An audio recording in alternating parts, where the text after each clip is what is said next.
Yes, guys, big yams. I know I'm late. I know some of you are gonna chat shit in the comments and say, "Oh, you're late." But I have to, talk about the news that has been announced. Dana White has announced a good couple of fights. We've got Oliveira versus Topuria for the vacant lightweight championship of the world. We'll get into that first. Obviously, we've got Islam Makachev versus JDM, Jack Della Maddalena, at some point this year. And we also have UFC 3. Is it? What UFC is this? Same card as Ilia and Oliveira. We also have Pantoja and Kai Kara France. As you guys would know, that's for the flyweight championship of the world.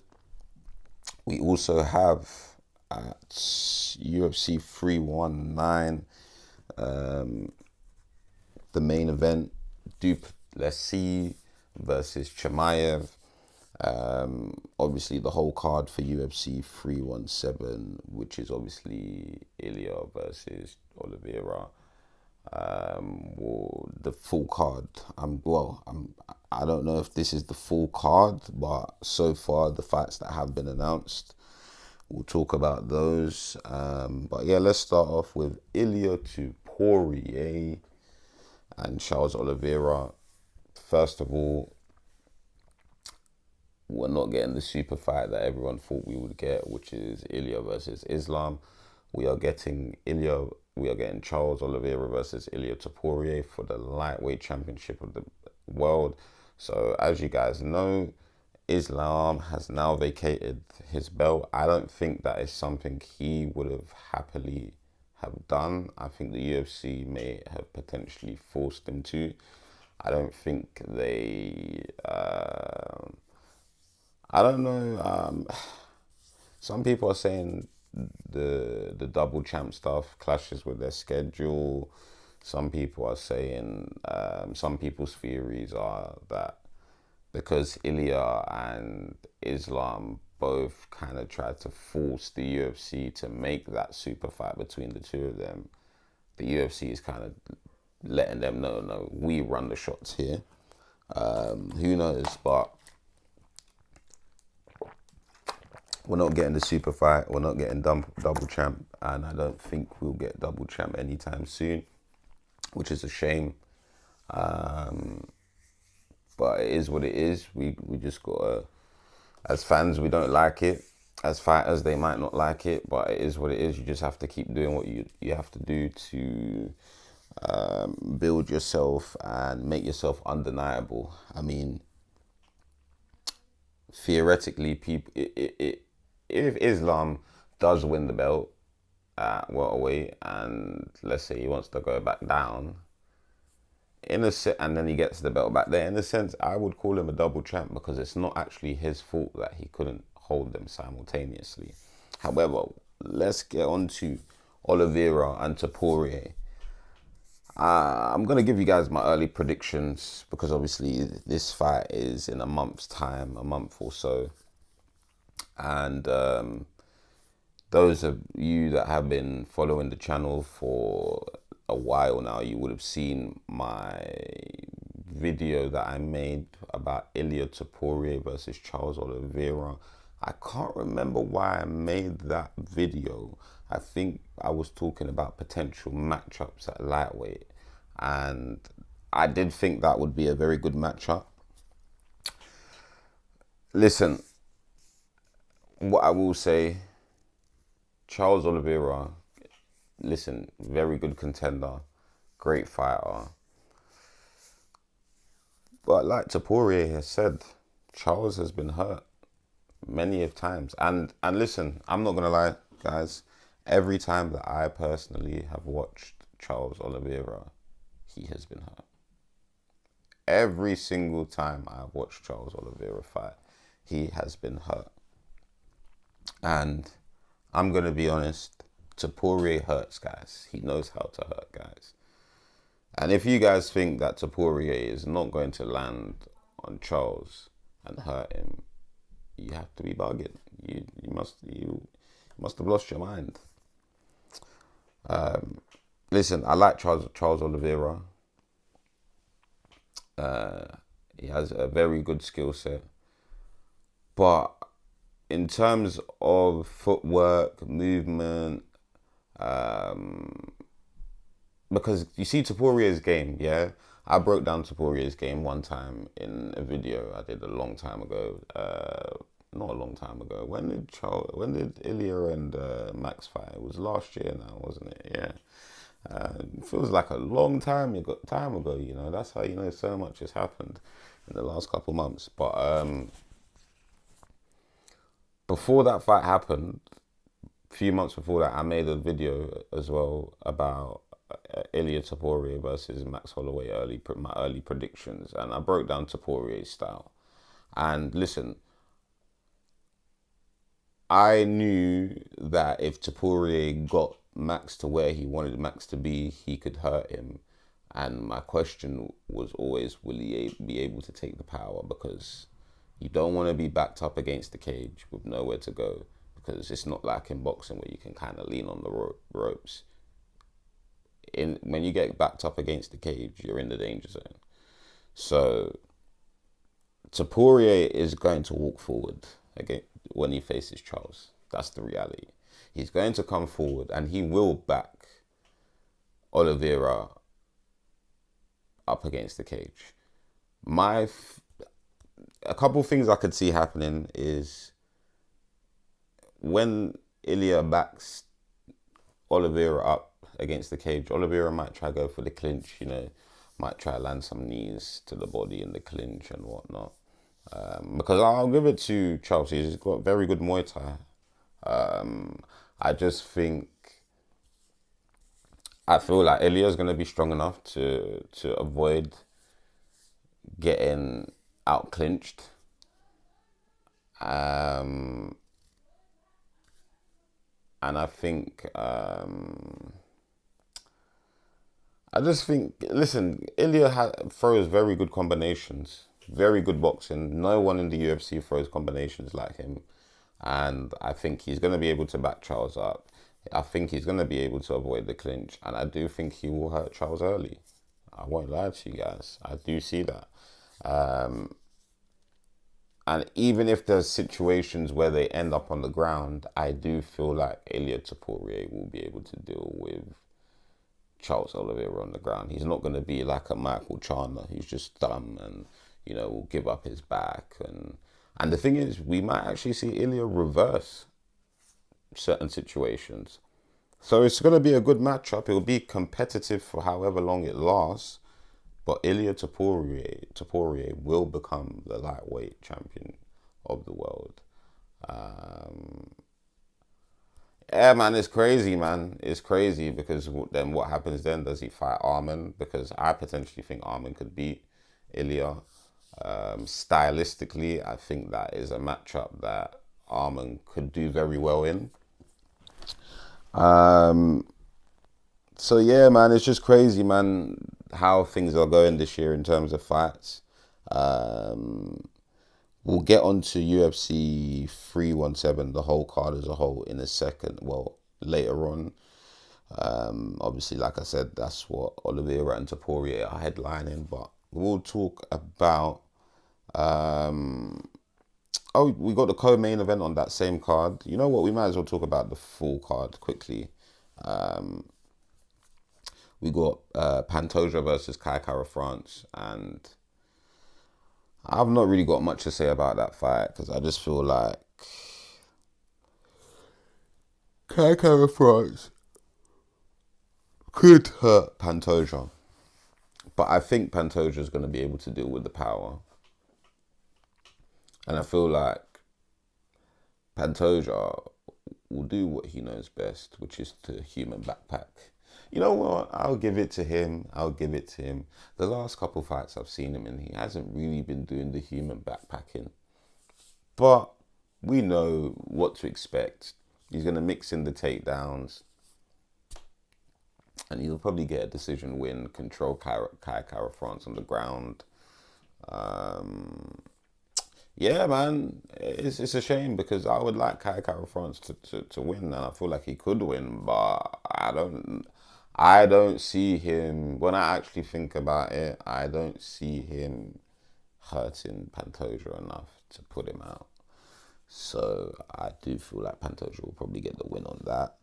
And quickly, let's talk about the whole card as a whole.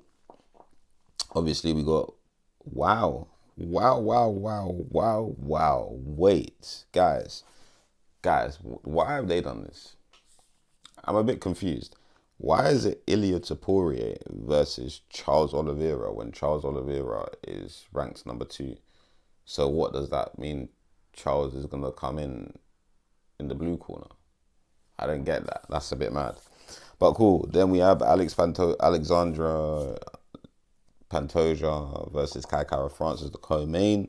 Then we have Paulo Costa versus Roman Kopilov.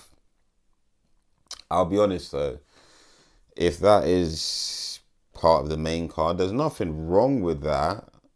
But number 12 ranked, number 12 and number 14th ranked are fighting each other, and they're on the main card. And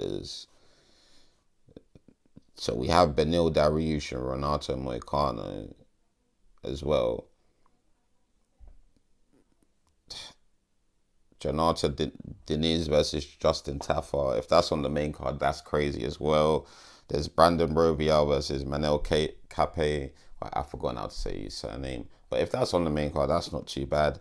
And then Vivian Ariarjo versus Tracy Cortez. I'll be real with Tracy Cortez. She can be on the main card. I don't give a shit. Anyone that wants to talk shit, take it up with your daddy. All right, nigga? Because Tracy Cortez. Don't worry, Tracy. No, I'm saying, you go chop pounded yam. Don't worry. When the UFC come and knock on my door and I'm around, you go chop pound yam. Ha! Tracy Cortez. Bad babe. Yeah, bad babe. But anyways, yeah, if that card is kind of... Listen, I've been meaning to do a video and I'm going to do it because the UFC is...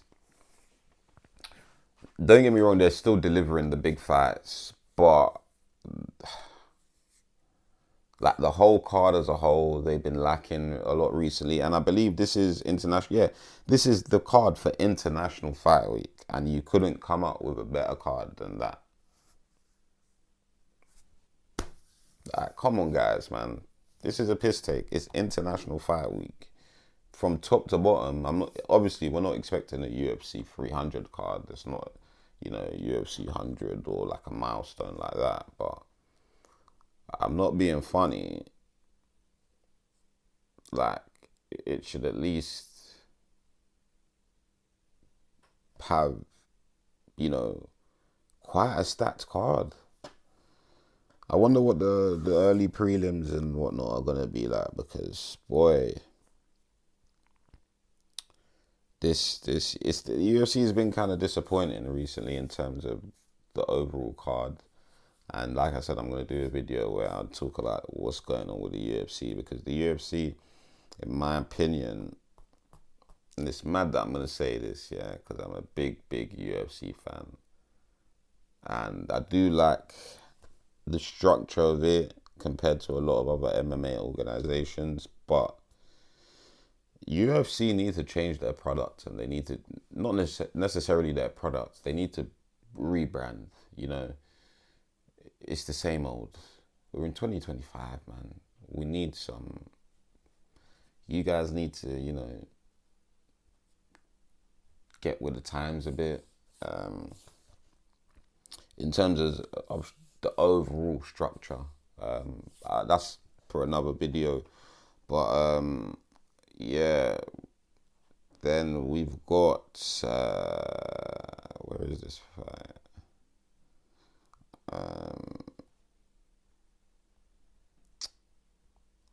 We have Duplessis versus Hamzat Chimaev. This is another fight that I've actually done a little breakdown on. I did this last year after, I think, Chimaev beat Whitaker.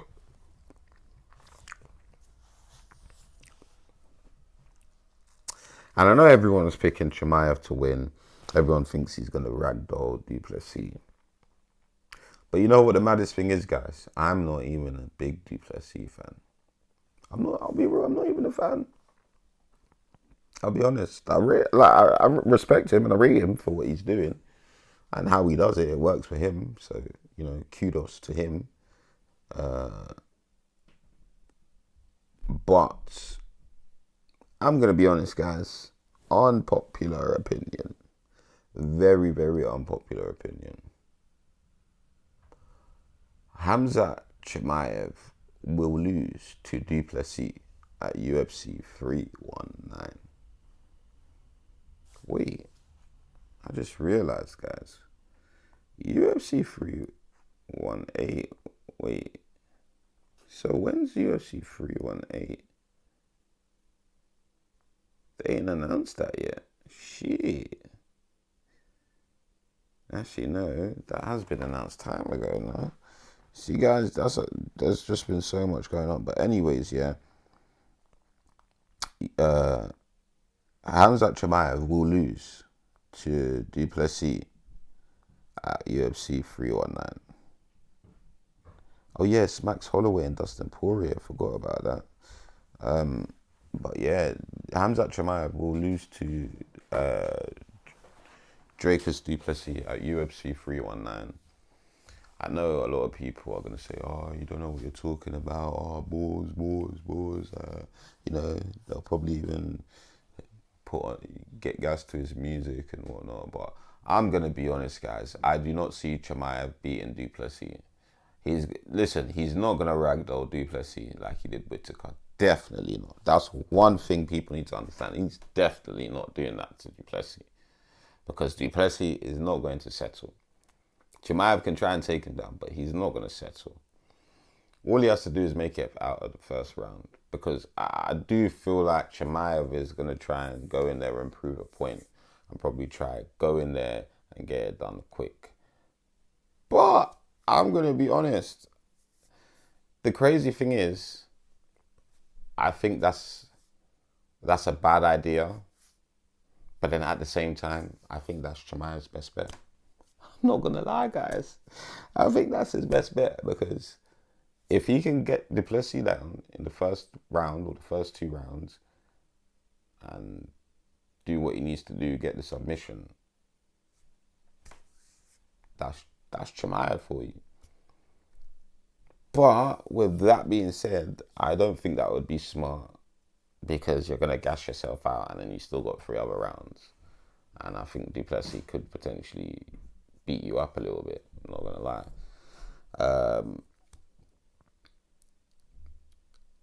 So, and it's crazy because even if he does the opposite and doesn't come out all guns blazing in the first round or first 2 rounds, I still feel like the longer the fight goes, it favours Du Plessis. Gonna be honest, because when you look at Gilbert Burns and Chimaev, I'm sure that was 5 rounds, and that was very competitive. Kamaru and Chimaev, if that was 5 rounds, and everybody's saying it because it's the truth, if that was 5 rounds, it would have been a different story. So I think Du Plessis can actually win against Chimaev, and I'm not gonna lie, I wouldn't be surprised, guys. Yeah, say I'm bugging, but I wouldn't be surprised if Du Plessis gets a submission win over Chimaev. I'm calling it from now. And I'm a fan of Chimaev. I don't really fuck with Du Plessis. But I gotta be real and I gotta be honest. I gotta say what I see. And I see Du Plessis winning. I ain't gonna lie. Argue with your dads. Argue with your mums. Leave your comments below and whatnot. Yeah, but I don't give a shit. That's my opinion. And lastly, we're going to talk about Islam Makhachev versus JDM. Obviously, we haven't got the date yet, but it's going to be in sometime in 2025. And shouts out to MMA Guru, because I was watching him earlier, and it's mad because he had the same sort of take that I have. I truly believe that, listen, don't get me wrong, Islam has, in terms of the wrestling and the overall ground game, Islam does have some technical skills that puts him above JDM. But listen, JDM is a welterweight. He's not small either. He's rangy, lengthy. I don't think Islam's going to be able to hold JDM down as easy as people think. JDM did very well against Bilal. He showed that compared to when he fought Gilbert Burns, his takedown, his ground game has improved immensely. He's improved leaps and bounds, to be completely honest with you. I haven't watched a lot of JDM, but from what I have seen of him, I did watch the Gilbert Burns fight. He's improved a lot, man. Honestly, he's improved. And I think he's going to be able to get back up if Islam takes him down. I think he might be able to even stuff some of the takedowns. And in terms of the striking, I don't think Islam... Jack striking is clean. I don't think Islam is going to have much of an answer for the striking. Islam striking is not bad, don't get me wrong. For someone that's meant to be a wrestler, have a wrestling heavy background, his striking is actually very good. But Jack is rangy, lengthy, and in terms of, listen, respectfully, I rate Volkanovski, but he's, again, a smaller guy. And all these other guys he's fought at lightweight, Islam, listen, I rate them. I'm not taking anything away from them. But this is a guy that is bigger, who's going to naturally be bigger on the fight day, on the night of the fight as well, because by the time they rehydrate. And JDM is lengthy and rangy, and his striking is clean. And I do feel I can see him picking Islam apart a little bit. And I'm not saying he will knock him out, but he could probably get a TKO stoppage. Because I honestly don't see Islam being able to deal with the clean and crispiness of JDM striking. And JDM, a lot of people are underrating JDM, man. I'll be honest. And what better fight to prepare him for Islam next? Bilal. Bilal was a good fight to prepare him for that. So, and I honestly, I don't think Islam is going to be able to hurt JDM standing up. I really do not see that happening. Islam doesn't really have that punching power where it makes people go, oh shit. I mean, he did it to Charles Oliveira and then he choked him out, but I mean, not to throw shade, but it's Charles Oliveira. He gets hurt all the time. And yeah, so in this matchup, the person who I see hurting someone is JDM, and I do think he can really hurt Islam. So my early predictions for that fight is JDM by TKO stoppage in the later rounds. But yeah, guys, Uncle Dana kind of cooked a little bit, but you know, we need Uncle Dana to fix some things in the UFC, because the UFC is going down a weird direction. It needs to, you know, get with the times, man, and because at the end of the day, if it wasn't for us fans, there would be no UFC. So they need to remember who's holding up the UFC, man. As much as we know you guys are pumping money into it and whatnot, but so are we. By buying all the pay-per-views, by buying all the merch, by tuning in and all of that shit, they need to do more, man. They need to do more as an overall brand and structure. But yeah, man, it's Big Yems, man, in a bit, guys. If you're in the UK, enjoy the weather, man. And if you're not in the UK, then you're lucky because, you know, you don't have to stay out like us UK fans to watch the UFC. But in a bit, man.